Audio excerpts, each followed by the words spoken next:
Okay, welcome to Wayland Smithy.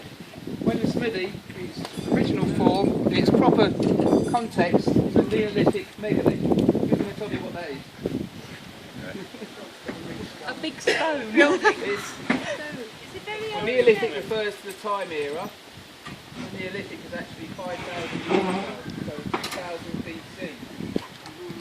Just heading on to the end of the Stone Age.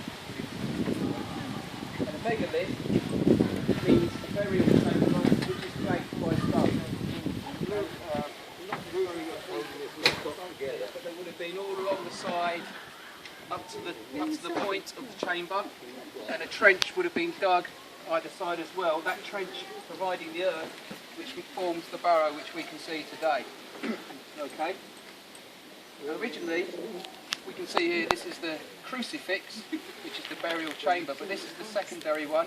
The original one was positioned further along in the middle of the barrow and was a wooden construction which over time fell in on itself. There were 14 inhumations or burials in there, 10 men, 3 women and a child. That was abandoned after 50 years, and this construction appeared in its place.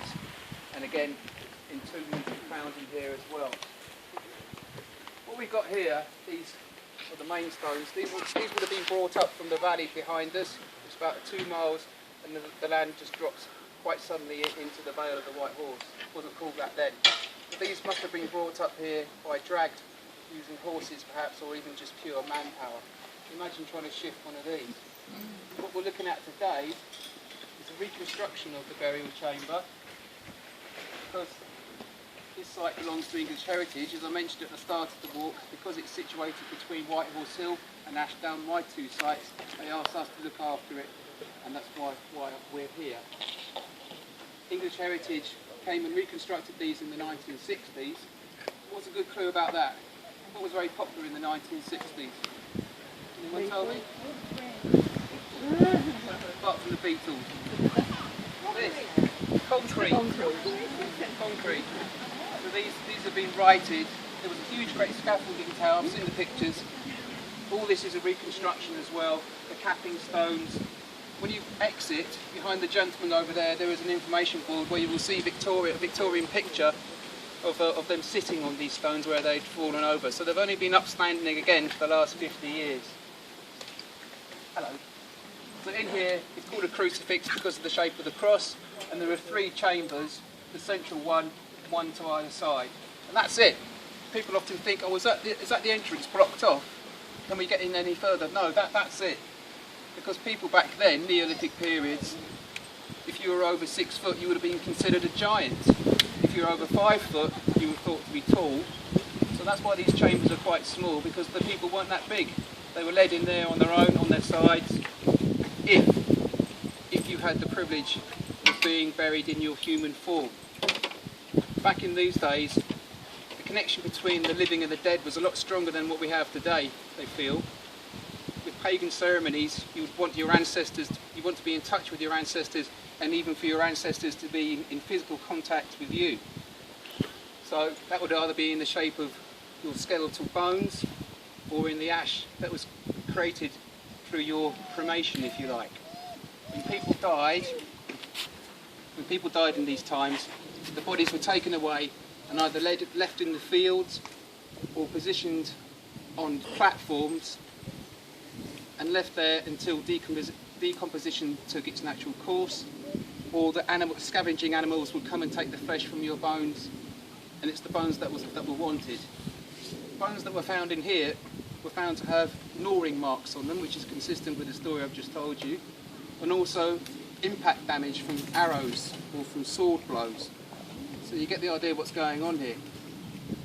So when come a pagan ceremony or a ritual that you wanted to perform, you go into these chambers, and it's common across the country, you'd extract those bones or the cremation pot, and you'd have that with you at whatever your ceremony was. So your ancestors are definitely with you in whatever ceremony you're celebrating. So it's a bit like Christmas. You go and fetch Granny out, put her at the table, give her a glass of sherry. When it's all done, put her back in again. There you go. So that's what these things are. This, I think this is quite a special site. Special to lots of people for lots of different reasons. There's a lot of pagan activity here.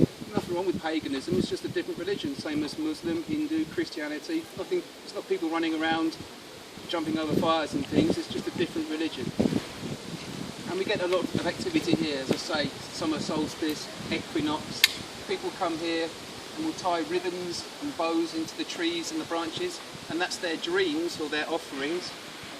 We have other offerings left inside the burial chamber, one being an ornate horse's jawbone, which was polished and then markings put onto it. It's a very, very beautiful looking thing it is. And also we had left here a very small a wicker man about this height, again consistent with pagan worship, positioned right in the middle there. So you never know what you're going to come and find here on a Monday or a Friday afternoon when we're doing our rounds. The other story that we've got here, so why is it called Wayland Smithy? Well, most ancient sites could not be explained by the Anglo-Saxons. This is where we start to get namings of landscapes or areas of Britain that couldn't be explained. So for instance, think of the Giant's Causeway in Northern Ireland. We've all heard of that, haven't we? Yeah? What is it? Do we think that giants walked from Ireland to Scotland? They did. Not really, no. It's an odd looking landscape of, was it hexagonal volcanic blocks, isn't it? I think that's what it is. But because it's different, because it's out of the ordinary, it needs to have a story attached to it. And the same applies to here and other places across the world, across the country. Look at Ordnance Survey maps, you've got the Devil's Punch Bowl, Grimm's Ditch, Grimm's Dyke. Again, it's all landscapes that couldn't be explained, but some of these landscapes are the activities of the ancients before the Anglo-Saxon times. So, for example, again, White Horse Hill, the horse is positioned on the hill where it is because it is above the manger, which is a dry valley, a dry coombe, and the most spectacular landscape in this part of the world. So that's why the White Horse is here. So going back to what we have here, this burial chamber is named Wayland Smithy, and the story behind that is that Wayland was the blacksmith to the Nordic gods, okay, paganism again.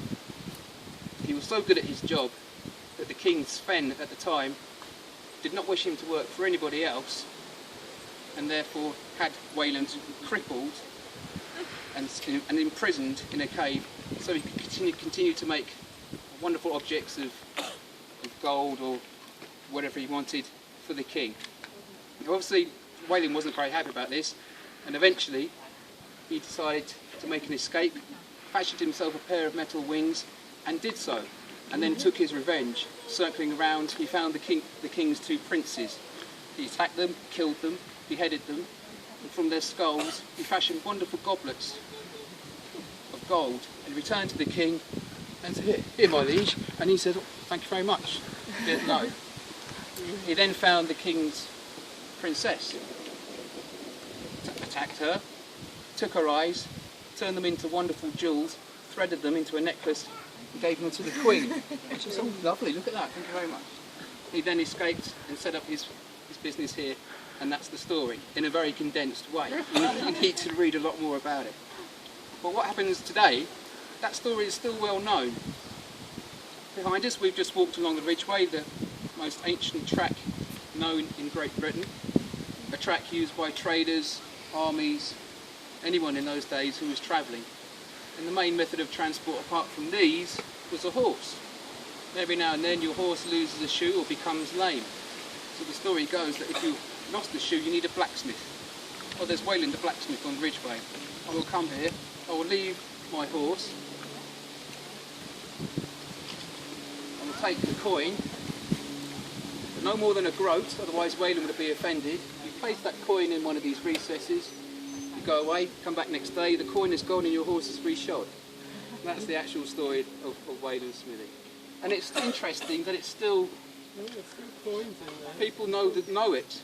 Because that information panel over there talks about the first bit that I spoke of, the actual history of this place, but it makes no mention of the Wayland Smithy and the coin leaving. But people know about it because we still get coins left here. And we collect these every Monday and Friday. Some weeks, the takings, if you like, are better when there's a pagan ceremony at that time of the year. And other times we say, well, it's just the recession the type gets. But at the end of the year, we reckon we raise about £7 or £8 in 5s, 1s, 2s, 20s and the rest of it, and we give that to a local cattery. It doesn't go towards the Rangers Christmas beer fund, unfortunately. But there we are. So that's what happens here at Wayland Smithy. Again, it's a beautiful, tranquil place.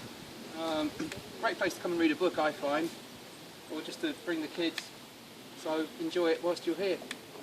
That's it.